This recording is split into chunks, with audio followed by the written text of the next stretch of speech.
नमस्कार दोस्तों, स्वागत है आपका आज के मुख्य समाचार में, जिसमें सबसे पहली और बड़ी खबर में आपको बताएंगे कि सीएम जेल चले जाते हैं, अडानी का कुछ नहीं होता, राहुल गांधी ने पीएम मोदी पर साधा निशाना।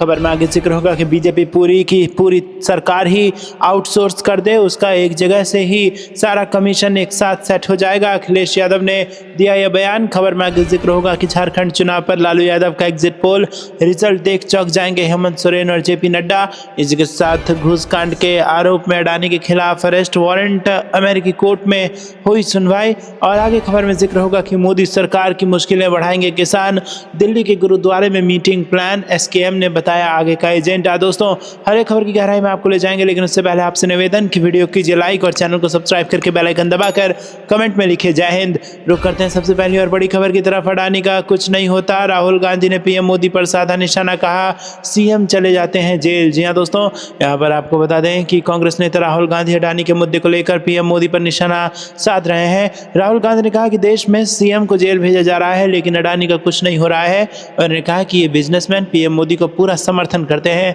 पीएम मोदी लगातार इन्हें बचा रहे हैं। राहुल गांधी ने कहा कि अडानी को गिरफ्तार किया जाए। उन्होंने कहा कि हालांकि उन्हें अरेस्ट नहीं किया जाएगा। दोस्तों, राहुल गांधी ने कहा कि सरकार अडानी के खिलाफ कार्रवाई नहीं कर रही है। उन्होंने कहा कि कोई भी क्राइम करता है तो उसे जेल भेजा जाता है। अब अमेरिकन एजेंसी ने कहा है कि इन्होंने क्राइम किया है, इन्होंने भारत में घुस दिया है। उन्होंने कहा कि पीएम मोदी करना भी चाहें तो कुछ नहीं कर सकते हैं। उन्होंने कहा कि पीएम मोदी अडानी के कंट्रोल में है। राहुल गांधी ने कहा कि इस आदमी ने 2000 करोड़ रुपए का घोटाला किया है, लेकिन उसका कुछ नहीं होगा। दोस्तों, उन्होंने कहा कि हमारी जिम्मेदारी है कि हम इस मुद्दे को संसद में उठाएंगे और जिस भी राज्य सरकारों में अडानी ग्रुप के साथ समझौता हुआ है उसकी जांच होनी चाहिए। इस मामले में जेपीसी की जांच होनी चाहिए। अडानी के भ्रष्टाचार की बात मैं नहीं कर रहा हूं, ये अमेरिकी एजेंसी ने जांच में बातें कही हैं और जांच में जो भी शामिल हो उस सबको सजा मिलनी चाहिए, बयान राहुल गांधी का है। रुक करते हैं अगली ब्रेकिंग न्यूज़ की तरफ। बीजेपी पूरी की पूरी सरकार ही आउटसोर्स कर दे, उसका एक जगह से ही सारा कमीशन एक साथ सेट हो जाएगा, अखिलेश यादव का बयान। जी दोस्तों, समाजवादी पार्टी के अध्यक्ष अखिलेश यादव ने आउटसोर्स यानी कि अनुबंध के जरिए विभिन्न पदों पर भर्ती को लेकर उत्तर प्रदेश को भारतीय जनता पार्टी सरकार को घेरने की कोशिश करते हुए इसे पीडीए यानी कि पिछड़ा, दलित और अल्पसंख्यक के खिलाफ एक आर्थिक साजिश करार दिया। अखिलेश यादव ने सोशल मीडिया मंच एक्स पर एक खबर में प्रकाशित कथित विज्ञापन की कतरन संलग्न करते हुए कहा कि बेहतर होगा कि बीजेपी पूरी की पूरी सरकार ही आउटसोर्स कर दे, तो उसका एक जगह से ही सारा कमीशन एक साथ सेट हो जाए। ऐसा करने से बीजेपी को फुटकर में नौकरी और उसके बहाने आरक्षण को खत्म करने का महाकष्ट नहीं उठाना पड़ेगा। और उन्होंने कहा कि हम तो हमेशा से कहते रहे हैं, आज फिर दोहरा रहे हैं, नौकरी बीजेपी के एजेंडे में है ही नहीं। सपा प्रमुख ने कहा कि आउटसोर्सिंग पीडीए के खिलाफ एक आर्थिक साजिश है। बीजेपी इस प्रस्ताव को तत्काल वापस ले और नौकरी आरक्षण का संवैधानिक हक न छीने। घोर आपत्तिजनक, घोर निंदनीय, पीडीए कहे आज का नहीं चाहिए भाजपा, ये बयान अखिलेश यादव ने दिया है। रुक करते हैं अगली ब्रेकिंग न्यूज़ की तरफ। झारखंड चुनाव पर लालू यादव का एग्जिट पोल रिजल्ट देख चौंक जाएंगे हेमंत सोरेन और जेपी नड्डा। जी हाँ दोस्तों, यहाँ पर झारखंड विधानसभा चुनाव के अंतिम चरण के बाद किसकी सरकार बनेगी, इसको लेकर सवाल सबके जहन में दौड़ रहे हैं। एग्जिट पोल को लोग देख रहे हैं, एग्जिट पोल के अनुमान को लोग देख रहे हैं, इसके बाद सियासी चर्चा कर रहे हैं। इस बीच आरजेडी सुप्रीमो लालू यादव ने अपना खुद का एग्जिट पोल सामने रखा है। उन्होंने झारखंड में आरजेडी, झामुमो और कांग्रेस का क्या हाल रहेगा, इसे लेकर बड़ा दावा किया है। दोस्तों, लालू यादव का एग्जिट पोल क्या कहता है ये आपको बता दें। लालू यादव ने सीधे बात करते हुए झारखंड के अलावा महाराष्ट्र में बनने वाली सरकार के बारे में बातचीत की। उन्होंने मीडिया से बातचीत में कहा कि झारखंड और महाराष्ट्र दोनों प्रदेशों में बीजेपी की हार होने वाली है। एनडीए के सरकार बनाने के दावे को सिरे से खारिज करते हुए लालू यादव ने कहा कि झारखंड और महाराष्ट्र दोनों राज्यों में इंडिया गठबंधन की सरकार बनेगी। इसका बड़ा संकेत लालू यादव ने दिया है। हालांकि लालू यादव ने झामुमो, आरजेडी और कांग्रेस को झारखंड में कितनी नंबर मिलेंगे इसके बारे में जानकारी नहीं दी। रुक करते हैं अगली ब्रेकिंग न्यूज़ की तरफ। घूसकांड के आरोप में अडानी के खिलाफ अरेस्ट वारंट, अमेरिकी कोर्ट में हुई सुनवाई। जी दोस्तों, अडानी समूह को एक बड़ा झटका लगा है। कथित घूसकांड के मामले में अमेरिका की एक अदालत ने देश के दूसरे सबसे बड़े बिजनेसमैन गौतम अडानी को और उनके भतीजे सागर अडानी के खिलाफ अरेस्ट वारंट जारी किया है। राइटर्स की रिपोर्ट के मुताबिक अदालत ने लगभग 2029 करोड़ रुपए की रिश्वतखोरी में अडानी और 7 अन्य लोगों को प्रथम दृष्टया दोषी दोषी माना है। गौतम अडानी और उनके भतीजे पर कॉन्ट्रैक्ट लेने के लिए अरबों डॉलर की रिश्वतखोरी और धोखाधड़ी का गंभीर आरोप लगाया गया है। हालांकि अडानी समूह ने इन सभी आरोपों को खारिज किया और पूरे मामले को कोर्ट में रखने की बात कही है। उधर ये मामला आने के बाद अडानी ग्रुप ने अमेरिका में $600 मिलियन का बॉन्ड रद्द कर दिया है। रुक करते हैं कि ब्रेकिंग न्यूज की तरफ। मोदी सरकार की मुश्किलें बढ़ाएंगे किसान, दिल्ली के गुरुद्वारे में मीटिंग प्लान, एसकेएम ने बताया आगे का एजेंडा। जी हाँ दोस्तों, अपनी मांगों को लेकर लंबे वक्त से पंजाब हरियाणा के शंभू बॉर्डर पर बैठे किसानों ने आंदोलन को नई रफ्तार देने का प्लान बना लिया है। किसानों द्वारा कहा गया है कि 6 दिसंबर को ये किसान दिल्ली की ओर पैदल ही कूच करने वाले हैं। इसको लेकर दिल्ली में किसानों की बड़ी मीटिंग होने वाली है। इस मीटिंग में यह तय किया जाएगा कि किसान आंदोलन की आगे की क्या दिशा होगी। इस मामले में शंभू बॉर्डर पर किसान नेता सरवंत सिंह पंदेर कहते हैं कि हम दिल्ली के गुरुद्वारा रकाबगंज साहिब में एक बैठक करेंगे, हम एक खाका भी रखेंगे। 6 दिसंबर को हम शंभू मोर्चा से दिल्ली की ओर कूच करेंगे। गौरतलब है कि हाल ही में चंडीगढ़ के किसान भवन में किसान मजदूर मोर्चा और संयुक्त किसान मोर्चा गैर राजनीतिक ने मीडिया से बातचीत की थी और कहा था कि वो किसान नेता जगदीश सिंह डल्लेवाल 26 नवंबर से खिनौरी बॉर्डर पर अनशन शुरू करेंगे। रुक करते हैं अगली ब्रेकिंग न्यूज की तरफ। महाराष्ट्र और झारखंड दोनों ही राज्यों में इंडिया गठबंधन आगे, यूपी में भी बीजेपी की करारी हार होगी, प्रमोद तिवारी का बयान। जी हाँ दोस्तों, कांग्रेस नेता प्रमोद तिवारी ने दावा किया है कि महाराष्ट्र और झारखंड में संपन्न हुए मतदान में इंडिया गठबंधन आगे है। इंडिया गठबंधन अपनी सभी प्रतिद्वंदी पार्टियों को पछाड़ने के लिए पूरी तरह तैयार है। उन्होंने कहा जहां कहीं भी मतदान हुए हैं वहां लोगों के बीच बीजेपी को लेकर नाराजगी देखने को मिल रही है। चाहे आप बात महाराष्ट्र की करें, झारखंड की करें या उत्तर प्रदेश की 9 विधानसभा सीटों की करें, हर सीट पर लोगों के बीच में बीजेपी को लेकर व्यापक स्तर पर नाराजगी देखने को मिली है। और मैं ये बात स्पष्ट कर देना चाहता हूं कि यही नाराजगी बीजेपी के पराजय का कारण बनेगी। उन्होंने कहा कि उत्तर प्रदेश की 9 सीटों पर इंडिया गठबंधन जीतेगा। हो सकता है 1-2 सीट पर मुकाबला कड़ा देखने को मिल सकता है। कुछ ऐसे वीडियो सामने आए हैं जिसमें पुलिस द्वारा परंपरागत मतदाता को रोका जा रहा है। वहीं उन्होंने बीजेपी के राष्ट्रीय महासचिव विनोद तावड़े पर लगे पैसे बांटने के आरोपों पर कहा कि उन पर सिर्फ लोगों के बीच पैसे बांटने के आरोप नहीं लगे हैं, बल्कि उनके पास से पैसे भी बरामद हुए हैं। करोड़ों रुपए महज एक निर्वाचन क्षेत्र में बांटा जा रहा है। तो इससे आप सहज ही अंदाजा लगा सकते हैं कि पूरे महाराष्ट्र में मतदाता के बीच कितने पैसे बांटे जा रहे होंगे। ऐसे लोगों के खिलाफ तुरंत कार्रवाई होनी चाहिए और ये सुनिश्चित किया जाना चाहिए कि कोई भी मतदाता को प्रभावित ना करे। रुक करते हैं ब्रेकिंग न्यूज की तरफ। मोहन यादव सरकार को चैन से नहीं बैठने देगी कांग्रेस, किसानों को लेकर जीतू पटवारी की मध्य प्रदेश में हुंकार। जी हाँ दोस्तों, मध्य प्रदेश कांग्रेस प्रदेश अध्यक्ष जीतू पटवारी ने ऐलान किया है कि किसानों की समस्याओं को लेकर पार्टी अब प्रदेश भर की मंडियों में आंदोलन करेगी। जीतू पटवारी ने कहा कि किसानों के हितों के लिए कांग्रेस अपनी पूरी ताकत से सड़कों पर संघर्ष करेगी और प्रदेश की मोहन यादव सरकार को चैन से नहीं बैठने देगी। कांग्रेस लगातार प्रदेश की बीजेपी सरकार को किसान विरोधी बताकर निशाना साध रही है। पटवारी ने आगे कहा कि हम प्रदेश और देश के किसानों के हित के लिए यह आंदोलन कर रहे हैं जिससे किसानों को उनकी फसलों का सही मूल्य मिल सके। हम इसके लिए पूरा प्रयास कर रहे हैं। बुधवार को जीतू पटवारी ने प्रेस वार्ता को संबोधित करते हुए कहा कि किसानों को सोयाबीन 6,000 रुपये प्रति क्विंटल, धान 3,100 रुपये और गेहूं के दाम 2,700 रुपये प्रति क्विंटल मिलना चाहिए और किसानों को उनका हक दिलाने के लिए हम आंदोलन करेंगे। जीतू पटवारी ने आगे कहा कि कांग्रेस पूरी ताकत से बीजेपी सरकार के खिलाफ सड़कों पर उतरेगी और किसान विरोधी मोहन सरकार को चैन से न बैठने देगी न सोने देगी। रुक करते हैं अगली ब्रेकिंग न्यूज की तरफ। भारत जोड़ो संविधान अभियान, कांग्रेस शुरू करेगी कैंपेन, 2 महीने चलेगा। दिल्ली से 26 नवंबर को होगी इसकी शुरुआत। जी दोस्तों, कांग्रेस देश भर में भारत जोड़ो संविधान अभियान शुरू कर रही है। इस अभियान की शुरुआत 26 नवंबर को दिल्ली के तालकटोरा स्टेडियम से होगी। ये घोषणा कांग्रेस के ओबीसी विभाग के राष्ट्रीय अध्यक्ष व हरियाणा कांग्रेस नेता अजय सिंह यादव ने बुधवार को चंडीगढ़ में की। अजय यादव ने कहा कि कांग्रेस का यह अभियान लगातार 2 महीने चलेगा। 26 नवंबर से शुरू होने वाला भारत जोड़ो संविधान अभियान 26 जनवरी तक चलेगा। यादव ने कहा कि इस अभियान में कांग्रेस राष्ट्रीय अध्यक्ष मल्लिकार्जुन खड़गे, राहुल गांधी और अन्य वरिष्ठ नेता भी शामिल होंगे। यादव ने कहा कि इस अभियान के जरिए कांग्रेस देश में सामाजिक न्याय, समानता और जाति जनगणना की मांग को प्रमुखता से उठाएगी। कैप्टन अजय यादव ने भाजपा पर निशाना साधते हुए कहा कि केंद्र सरकार जाति जनगणना नहीं कराकर सभी वर्गों को उनके अधिकारों से वंचित कर रही है। उन्होंने आरोप लगाया कि सरकार केवल कुछ चुनिंदा उद्योगपतियों को लाभ पहुंचाना चाह रही है जो देश के अधिकांश संपत्ति और संसाधनों पर नियंत्रण रखते हैं। रुक करते हैं अगली ब्रेकिंग न्यूज तरफ। भाजपा ने विपक्ष की छवि बिगाड़ने पर खर्च किए 2,000 करोड़, तोड़, उद्धव सेना बोली ये बंधक चुनाव था। जी हाँ दोस्तों, महाराष्ट्र विधानसभा चुनाव के लिए बुधवार को वोटिंग हो गई और अब नतीजों का इंतजार है। इस बीच उद्धव ठाकरे की शिवसेना ने भाजपा और आरएसएस पर तीखा हमला बोला है। उद्धव सेना के मुखपत्र सामना में लेख लिखकर हमला बोला गया है। लेख में कहा गया है कि ये चुनाव ऐसा था जिसमें लोकतंत्र को बंधक बनाने की कोशिश की गई। यहाँ देश के पीएम, होम मिनिस्टर, यूपी के मुख्यमंत्री डटे रहे। इसके अलावा मध्य प्रदेश, राजस्थान समेत कई अन्य राज्यों के मुख्यमंत्रियों को भी चुनाव में उतारा गया। इसके अलावा पूरी सरकार मशीनरी का गलत इस्तेमाल करते हुए चुनाव को प्रभावित करने की कोशिश की गई। तो दोस्तों, आपको क्या कुछ लगता है कमेंट में जरूर बताइए। वीडियो को लाइक नहीं किया तो लाइक जरूर कीजिएगा। रुक करते हैं अगली ब्रेकिंग न्यूज की तरफ। अखिलेश यादव के आरोपों के बीच चुनाव आयोग का बड़ा एक्शन।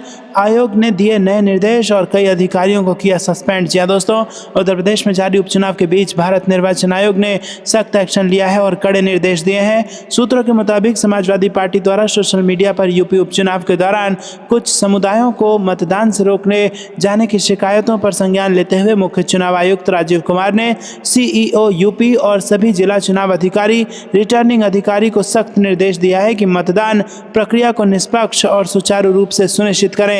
ईसी ने कहा है कि सभी शिकायतों का तुरंत संज्ञान लेकर त्वरित कार्रवाई करें और उसे सोशल मीडिया के जरिए भी शिकायतकर्ता को टैग कर इन्फॉर्म करें। किसी भी योग्य मतदाता को मतदान से न रोका जाए। किसी भी प्रकार का पक्षपाती रवैया बर्दाश्त नहीं किया जाएगा और शिकायत मिलने पर अगर कोई दोषी पाया गया तो कड़ी कार्रवाई की जाएगी। चुनाव आयोग ने कहा है कि सभी 9 जिलों में तैनात पुलिस और सामान्य पर्यवेक्षकों को भी सख्त हिदायत दी गई है कि वो कड़ी नजर रखें और ये सुनिश्चित करें कि मतदान शांतिपूर्ण और निष्पक्ष तरीके से हो। कानपुर में अखिलेश यादव की शिकायत पर संज्ञान लेते हुए संबंधित पुलिस अधिकारियों को निलंबित कर दिया गया है।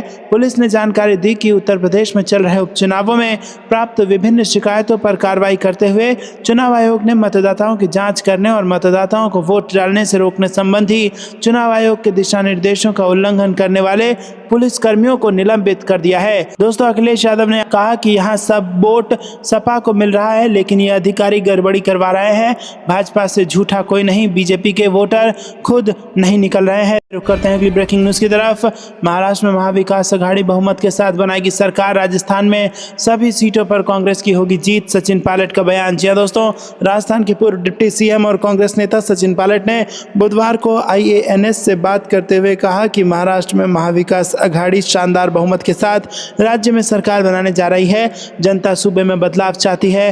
कांग्रेस नेता सचिन पायलट ने कहा कि महाराष्ट्र का चुनाव देश के लिहाज से बहुत बड़ा और महत्वपूर्ण है। आज मतदान के दौरान हमें लगता है जो हमारी फीडबैक है, महाविकास अघाड़ी के उम्मीदवार हमारे कैंपेन में जो मुद्दा उठाए गए जनता उन्हें पसंद कर रही है। अच्छे बहुमत के साथ हम लोग महाराष्ट्र में सरकार बनाने जा रहे हैं। जनता वहां बदलाव चाहती है। लोग केंद्र और राज्य की सरकार का काम देख चुके हैं।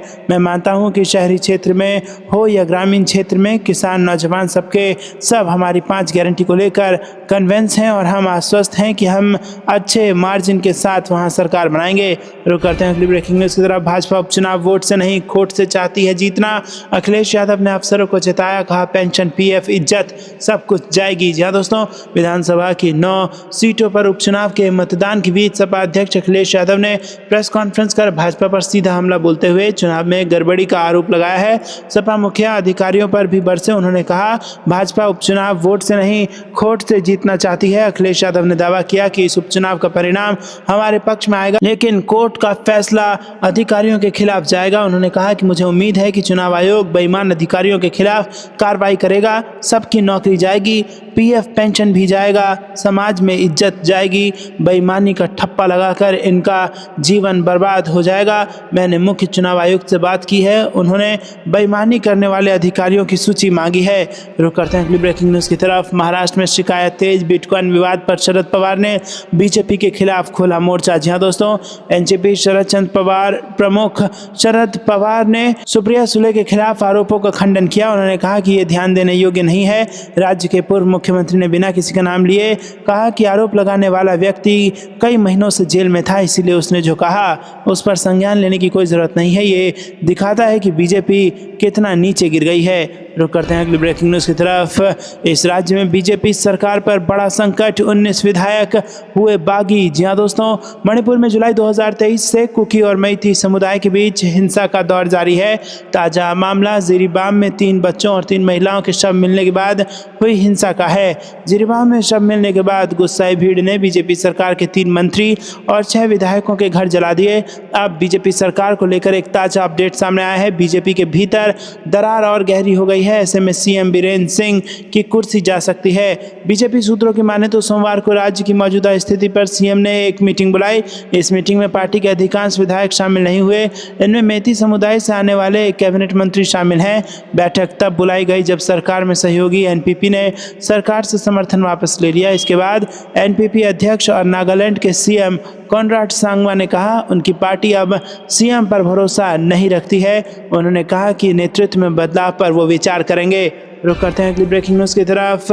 तेलंगाना में 3 सप्ताह में होगा जाति सर्वेक्षण, जयराम रमेश बोले केंद्र 3 साल में भी जनगणना नहीं करा सका। जी हां दोस्तों, कांग्रेस ने तेलंगाना में जारी जाति सर्वेक्षण का ऐतिहासिक उपलब्धि करार देते हुए बुधवार को कहा कि प्रधानमंत्री नरेंद्र मोदी के नेतृत्व वाली सरकार दशकीय जनगणना 3 साल में नहीं करा पाई, लेकिन तेलंगाना सरकार ये सर्वेक्षण 3 सप्ताह में पूरा करने की तैयारी में है। पार्टी महासचिव जयराम रमेश ने यह भी कहा कि शासन का कांग्रेस मॉडल न्याय, सशक्तिकरण और कार्यान्वयन है। तेलंगाना सरकार ने व्यापक सामाजिक, आर्थिक, रोजगार, राजनीतिक और जाति सर्वेक्षण की गत 6 नवंबर को शुरुआत की। कांग्रेस के पूर्व अध्यक्ष राहुल गांधी ने विधानसभा चुनाव के दौरान जाति आधारित सर्वेक्षण कराने का वादा किया था। रमेश ने बुधवार को सोशल मीडिया मंच एक्स पर पोस्ट किया, तेलंगाना का जाति सर्वेक्षण एक ऐतिहासिक प्रशासनिक उपलब्धि है। इसके लिए योजना विभाग के नेतृत्व में तेलंगाना सरकार की तरफ से अद्भुत योजना विस्तार पर विशेष रूप से ध्यान और रचनात्मकता की जरूरत थी। दोस्तों, रुक करते हैं अगली ब्रेकिंग न्यूज तरफ। बिहार जमीन सर्वे को लेकर नीतीश सरकार ने बदला स्टैंड, जमींदारों के हक में लेने जा रही बड़ा फैसला। जी हां दोस्तों, पुराने जटिल नियमों से परेशान जनता के लिए बड़ी राहत। नीतीश सरकार ला रही है नया कानून जो जमीन सर्वे को बनाएगा आसान और पारदर्शी। जी हां दोस्तों, राजस्व अधिकारियों पर भी सख्ती, लंबित विवादों का जल्द निपटारा होगा। जी हां दोस्तों, यहाँ पर बिहार में जमीन सर्वे को लेकर लंबे समय से रुकी हुई प्रक्रिया अब नए नियमों के साथ फिर से शुरू हो गई है। नीतीश सरकार ने पुराने नियमों की जटिलता को, बढ़ती शिकायतों को देखते हुए सर्वे के लिए नए सिरे से कानून बनाने का फैसला लिया है। सरकार का दावा है कि इस कदम से जमीन सर्वे की प्रक्रिया सरल होगी और लोगों को इससे जुड़ी परेशानियों से राहत मिलेगी। बिहार सरकार ने राज्य भर में जमीन सर्वे कराने का फैसला तो लिया था, लेकिन इसके तहत बनाए गए नियम आम जनता के लिए बेहद कठिन साबित हो रहे थे। खासतौर पर 2 पीढ़ियों की वंशावली तैयार करने का प्रावधान इतना जटिल था कि लोग इसे पूरा करने में असमर्थ हो रहे थे। इन नियम के कारण सर्वे की प्रक्रिया ठप हो गई और लोग लगातार अपनी समस्याओं को लेकर विरोध दर्ज करा रहे थे। राजस्व एवं भूमि सुधार मंत्री डॉक्टर दिलीप जायसवाल ने घोषणा की है कि सर्वे प्रक्रिया को आसान बनाने के लिए नए कानून का मसौदा तैयार किया जा रहा है। इसे कैबिनेट की अगली बैठक में पेश किया जाएगा। मंत्री ने बताया कि नए प्रावधानों से न केवल सर्वे प्रक्रिया तेज होगी, बल्कि इससे जुड़ी भ्रांतियां और विवाद भी समाप्त हो जाएंगे। सरकार का कहना है कि नए नियमों से सर्वे प्रक्रिया को आम लोगों के लिए सरल और पारदर्शी बनाया जाएगा। मंत्री डॉक्टर जायसवाल के अनुसार भूमि सर्वे से जुड़े विवादों को जल्द निपटाने के लिए अधिकारियों को सख्त निर्देश दिए गए हैं। भूमि विवादों के समाधान में तेजी लाने के लिए राजस्व अधिकारियों को लंबित मामलों को 1 महीने के भीतर निपटाने का आदेश दिया गया है। भूमि विवाद के बढ़ते मामलों को लेकर सरकार ने सख्त रुख अपनाया है। डॉक्टर जायसवाल ने चेतावनी दी है कि जिन अंचलों में भूमि विवाद अधिक समय तक लंबित रहेंगे, वहां के राजस्व पदाधिकारियों को दंडित किया जाएगा। उन्होंने अधिकारियों को यह भी निर्देश दिया है कि जल्दबाजी में किसी मामले को खारिज न करें, बल्कि निष्पक्ष जांच और समाधान सुनिश्चित करें। सरकार का दावा है कि नए कानून से जमीन सर्वे की प्रक्रिया पारदर्शी होगी और विवादों में कमी आएगी। जमीन से जुड़े मुद्दों का समय पर समाधान होगा, जिससे आम जनता को बड़ी राहत मिलेगी। इसके अलावा भूमि रिकॉर्ड को अपडेट और डिजिटलाइज करने की योजना भी चल रही है, जिससे आने वाले समय में भूमि विवादों की संभावना कम हो जाएगी। बिहार में भूमि विवाद और सर्वे की जटिलता लंबे समय से एक बड़ी समस्या रही है। इस नए कदम से ये उम्मीद की जा रही है कि राज्य में भूमि रिकॉर्डिंग प्रक्रिया को व्यवस्थित और तेज किया जाएगा। तो दोस्तों, आपको ये कुछ लगता है कमेंट में जरूर बताइए। वीडियो को लाइक नहीं किया तो लाइक जरूर कीजिएगा। रुक करते हैं अगली ब्रेकिंग न्यूज की तरफ। मोदी के राज्य को लूटने वाले बयान पर भड़के सीएम सिद्धारमैया, बोले हम मुकदमा दायर करेंगे। जी हाँ दोस्तों, प्रधानमंत्री नरेंद्र मोदी ने हाल ही में महाराष्ट्र चुनाव में प्रचार के दौरान एक रैली में आरोप लगाया था कि कांग्रेस कर्नाटक राज्य को लूटने में लगी है। अब इसे लेकर कर्नाटक कर्नाटक के सीएम सिद्धरामैया ने कड़ी आपत्ति जताई है। मुख्यमंत्री ने प्रधानमंत्री की टिप्पणी पर नाराजगी जताते हुए कहा कि वो इसके खिलाफ मुकदमा दायर करने पर भी विचार कर रहे हैं। बेंगलुरु में कनकदसा जयंती समारोह के दौरान पत्रकारों से बात करते हुए सीएम सिद्धरामैया से जब प्रधानमंत्री की टिप्पणी के बारे में सवाल किया गया तो उन्होंने कहा कि प्रधानमंत्री झूठ बता रहे हैं, वो वोटों के लिए लोगों को गुमराह कर रहे हैं। हम इसके कानूनी कोण की समीक्षा कर रहे हैं और मुकदमा दायर करने पर विचार कर रहे हैं। बता दें कि प्रधानमंत्री ने महाराष्ट्र में रैली के दौरान कहा था कि कर्नाटक में कांग्रेस ने लोगों से झूठ बोला और लोगों का वोट लिया। सरकार बनने के बाद अब वो लोगों से किए वादों को पूरा नहीं कर रहे हैं। इसके बजाय उन्होंने कर्नाटक में वसूली अभियान चलाया हुआ है। कर्नाटक में हर दूसरे दिन नया घोटाला सामने आ रहा है। कांग्रेस दिन के उजाले में लोगों को लूट रही है।